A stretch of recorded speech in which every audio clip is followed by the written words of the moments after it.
નથી સંત સગા ગુરુ સગા અંત સમય રામ તુલસી આ જીવ પોતીને છોડ વિશ્રામ. આ આપણને જો શાંતિ મળે તો આ 3 જગ્યાએ મળે, નહીતર બીજે ચોય મળે એવું તમને જો જાશો ને એ તો તમને દિવસે દિવસે ઉપાધિ વળશે, પણ શાંતિ ના સોંપડે ને. માટે આવા શાંતિ મેળવવી હોય તો કોઈ સંતના સાનિધ્યમાં જતા રહેજો. શાંતિ પામવા તેને સંત કહીએ, તેના દાસના દાસ થઈને રહીએ. ભાઈ રે શાંતિ પામવા તેને એક વખત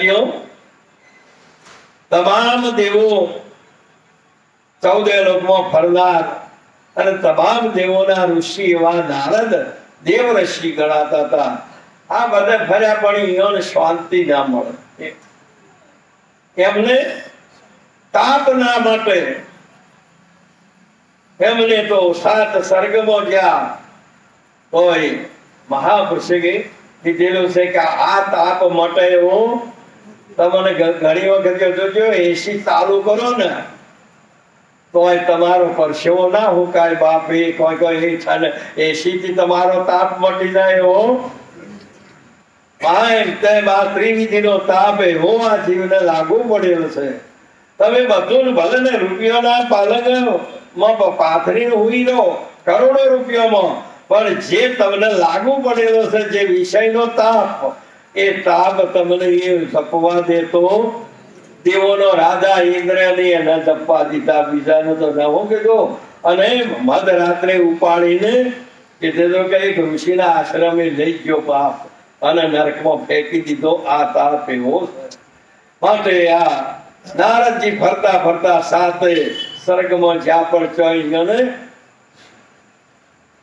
શીતળતા સોંપડી દઈ 7 પાતાળમાં જતા રહ્યા. પાતાળના લોકોમાં બધે ફર્યા તોય એમને શાંતિ ના મળી. અને પછી વળતા આ ભૂલોકમાં આયા ભારતની ભૂમિમાં, અને જ્યારે આકાશ માર્ગે આવતી હિમાલયના મધમાં ઉતર્યા, ઉતરણ કર્યું. ત્યાં ઋષિ કુમારો સનંદન કુમારો બધા તપોભૂમિમાં તપ કરતા હતા. અને મહારાજને આવતા જોયા ને ઋષિ કુમારો દોડીને સનંદન કુમારોને કીધું કે મહર્ષિ દેવ ઋષિ નારદજી આપણે આ તપોભૂમિમાં આજે આપણા ઉપર કરુણા કરીને ઉતરશે. જો નારદજી ઉતર્યા, જો સરોવર હતું કમળો જે ખીલેલો, એટલા બધા આનંદ આનંદ આનંદ, એટલે ભૂમિ હતી ને બધું. અને ત્યાં ઉતર્યા ત્યારે જેવો વ્યક્તિ જેવો મહાપુરુષ તેવું એનું સન્માન હોય ને. વિવેકી કોને કહેવાય? ઘરની અંદર આપણી દીકરી હોય કે આપણે કદાચ દીકરાના ઘેરથી કદાચ હોય, પણ એની માતા પિતાએ એને શીખવાડેલું એટલું બધું છે કે તારા દ્વારે ભગવાન ઉઠીથી 14 લોકના બધા જીવાત્માઓ આવશે, દેવો આવશે, દાનવો આવશે, માનવો આવશે, આ તમામ આવશે. પણ જેવી વ્યક્તિ છે એવું તું સન્માન કરજે. બધાની એક હરખા ના કરી નાખતી. આવો ભાઈ સરખા પણ બધા આવું ના કરતા. જેવો છે તેવો. મહાપુરુષે ગાયની જગ્યાએ ગાય ને ગાધાડાની જગ્યાએ ગધાડો, હવહોની જગ્યાએ 2 બરાબર છે. આમ 2 એક કર્યો નથી. તમને જે ઉપદેશ કરેલો છે એ ઉપદેશની પહેલી ભૂમિકા તમને સમદ્રષ્ટિની બતાવી છે કે કોઈમાં તો દોષ જોતો નહીં. એની જગ્યાએ એ બરાબર જેમ ગંગાબાઈની વાળી અને ભગવાન બની વર્તુળોના છે. આવી એક મહિમા આપણા શાસ્ત્રોની આધ્યાત્મિક વસ્તુની છે. આ નારદજી જયારે નારાયણ નારાયણ કરતા કરતા તપોભૂમિમાં હિમાલયની મધ્યમાં ઉતર્યા અને એ ભગવાને ગીતામાં વર્ણન કર્યું કે હે અર્જુન, ઠાવરોમાં હિમાલય તે હું છું. તમારે તો હજુ સુધી ભગવાન જ નથી ખાતો. શું કરીએ? નરસિંહ મહેતાજીએ કીધું પવન તું, પોણી તું, ભૂમિ તું, ભૂદ્રા, આ ભગવાન ફળવા જેવો છે કે તમે હિંમત જીવો છો? માછલી પાણીમાં જ જીવે છે, પાણીવાળા જીવે નહીં. તેમ તમે પરમાત્મામાં જીવો છો ને હું કરવા અવગુણ કહો છો? ચો છે પરમાત્મા, ચો છે પરમાત્મા, ચો છે પરમાત્મા. તમે ઊંધું ના છેડતા, તમારી દ્રષ્ટિ ના પોકે. એ તો દાડો હાથમી જો છે, પણ જેની દ્રષ્ટિ પોકે છે એને તો આજે પણ સૂર્ય એમનો એમ કોઈ દાડો હાથમતો તે મહાદેવ ગમે તેટલા મળતા પણ આત્મા કોઈ દાડો મળતો. એ વાત પણ નિર્વાણ છે. ત્યારે નારદજી જ્યાં ઉતર્યા, સનંદન કુમારો ને સ્વરી કુમારો એમને ભાવ પ્રેમથી સન્માન હાથથી પોતે પોતાના કુટીઓમાં લાવી યોગાસન આપી. જો કુટીઓના અંદર આવે છે અને મોય બેઠેલા જે સનંદન કુમારોને જે ભણાવનાર એ પણ સનંદન કુમારોના જે ગુરુ હતા એ ઉભા થયા. બાપ ઉભા થઈ અને નારદજીને પધારો આમ કરી થોડો સ્પર્શ કર્યો. જેમ કે પારસમણી લોઢાને સ્પર્શ કરે ને જયારે કંચન બને ને, તેમ એમની થોડોક સનંદન કુમાર અને ભણાવનાર ગુરુએ જયારે એમનો સ્પર્શ કર્યો અને એટલી બધી શીતળતા સોંપડીને કે સમકમણી આવી થઈ. એટલી ઠંડી ચડી જાય ને એટલી શીતળતા આવી. તારે ત્યો પછી મહાપુરુષ સંત બળી પર બારથી શીતળ વાકો અંગ તપત બુજાવે ઓર કી દે દે અપનો. આ તમામ આ 14 લોકના જીવાત્માઓ આ ત્રિવિધિના તાપમાં તરફડતા આવે છે, પણ સંત જ એને શાંતિ આપી શકે છે, બીજો કોઈ ના આપી શકે. માટે આજે એ જ સંત, એ જ પરમાત્મા આ આપણી સન્મુખ અને આપણી હારમાં આવી બેઠો છે. બાપ અનંત બ્રહ્માંડ નો માલિક છે, પણ સતો એમ તમને દેખાતો મહાપુરુષે કહે માતા જશોદા જે કહે આ તો મારો કોણ છે, મારો કોણ છે, મારો કોણ છે, મારો કોણ છે, ઓમ જ કરતા હતા. આ તો મારો બાબલો છે, ઓમ કરતા હતા. ભગવાન કે હવે હું એને અહીંયા આવ્યો છે થોડું દર્શન તો હાલવા દે.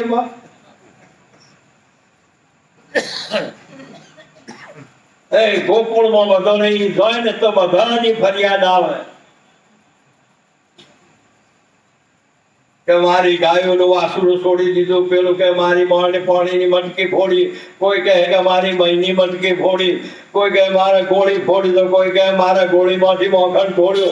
આ બધા વ્રજવાસી એક દાડો બધો જ માતા જશોદાજીને ફરિયાદ કરી. માતાજી કે ચેટલોની હોબળવી હોને તો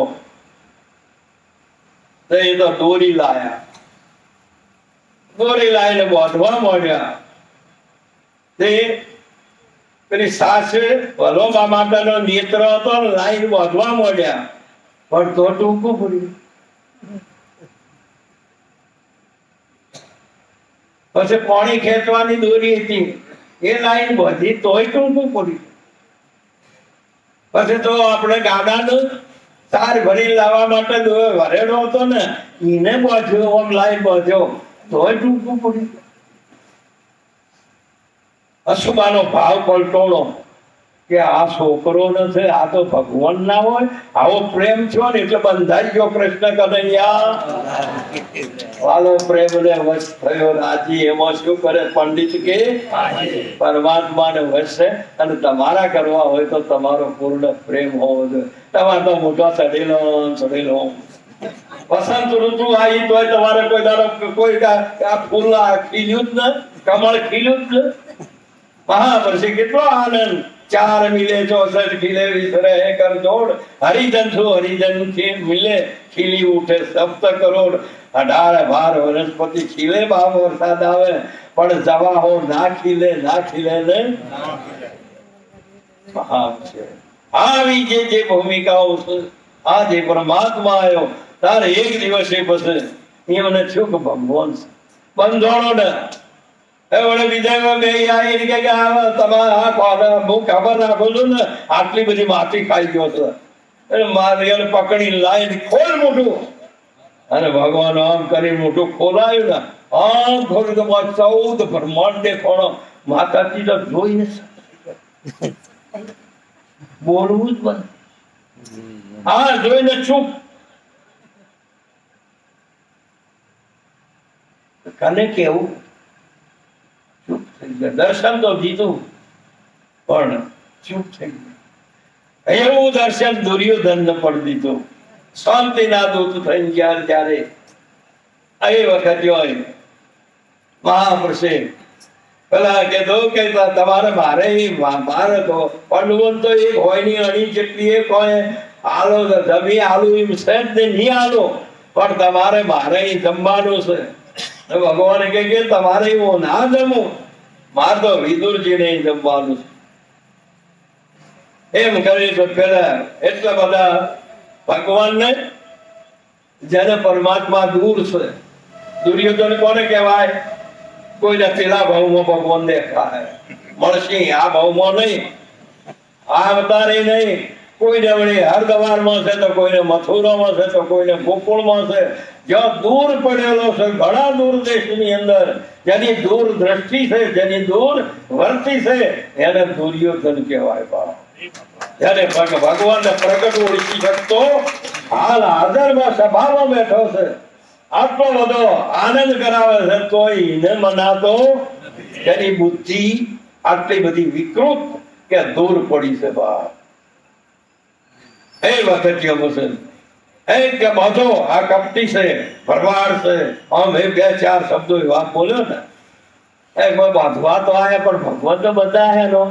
અને જો એમને એનું મૂળ સ્વરૂપ ભગવાને બતાવ્યું ને કે પેલા બધાને આવી ગયા કે આ તો જાદુગર છે, ભગવાન ના ઓળખે તોય કે છે કે જાદુગર. અને એનું એ સ્વરૂપ અર્જુનજીને બતાવ્યું. જે માતા જશોદાજીને બતાવ્યું હતું એ જ સ્વરૂપ અહીંયા અર્જુનજીને બતાવ્યું. જે દુર્યોધનને બતાવ્યું હતું એ જ અર્જુનજીને સ્વરૂપ બતાવ્યું. અર્જુનજી બે હાથ જોડ્યા કે પ્રભુ આ પૂર્વે પશ્ચિમ ઉત્તર દક્ષિણ દસે દિશાથી આપને નમસ્કાર હો. આપના સિવાય બીજું કોઈ છે નહીં. પણ હું એમ કહું છું કે આવું આ આખી પ્રકૃતિને ધારણ કરવા વાળા ઉગ્ર રૂપને એ આપ કોણ છો? એટલે અર્જુન અમે ઉભા રહ્યા કે આવું સ્વરૂપને ધારણ કરવા વાળા પ્રભુ આપ કોણ છો? તેમ આ દેહને ધારણ કરવા વાળા હું તમારું પૂછું છું કે આપ કોણ છો? જ્યાં સુધી આ વાતની તમને ખબર ના પડે તો ભગવાન ઉભો છે બેઠો છે તો કોઈને ખબર પડે નહીં.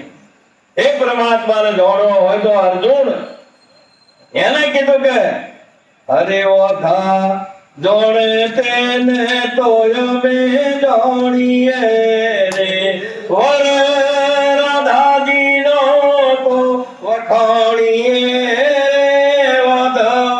જોડે તેને તો અમે જાણીએ રે, કઈક જાણ્યા મીરાબાઈ રાણીએ રે, હરે ઝેર હે પીધો શાળિંગ રામ પ્રાણીએ રે, વધો જોડે એને તો અમે જાણીએ રે, કઈક જાણ્યા હરિચંદ્ર રાજીએ રે, હરે સત રાખ્યો તો તારા મતી રાણીએ રે, ઓધવ જોડે દેને તો અમે જાણીએ રે. હે ઓધવ જે મને જોડે છે એને હું જ જોડું છું, એ હું જ છું, બીજો કોઈ છે હું તું સકલ જીવોમાં એક જ સર્જનહાર. એવું જોડવા વાળા સંત મળે તો નમન કરું લખ વાર. ગુરુના સંગમાં ભજનના રંગમાં અહમ બ્રહ્મ જ્ઞાન ગંગમાં નાયો. આ જે જ્ઞાન ગંગાની જ્ઞાનની કોઈ વા મહિમા ચાલે છે, પણ મહાપુરુષે કીધેલું છે કે જ્યાં સુધી આપણે પરમાત્માને આપણે આપણને પણ ન ઓળખતા હોય અને ભગવાનને પણ ના ઓળખતા હોય તો પશુમાં આપણામાં કોઈ ફેર પસશે. માટે આવો ફેર નહીં મળે. આપ તો બધા ગુરુમુખી છો, ઘણા ગુરુના શરણમાં થઈ સમજેલા છો. તમામે તમામને કોટી કોટી વંદન છે. પણ જે નથી સમજ્યા એને મારા વંદન છે બાપ. જેમ કે આપણે હરિનું સ્વરૂપ જ છો, પણ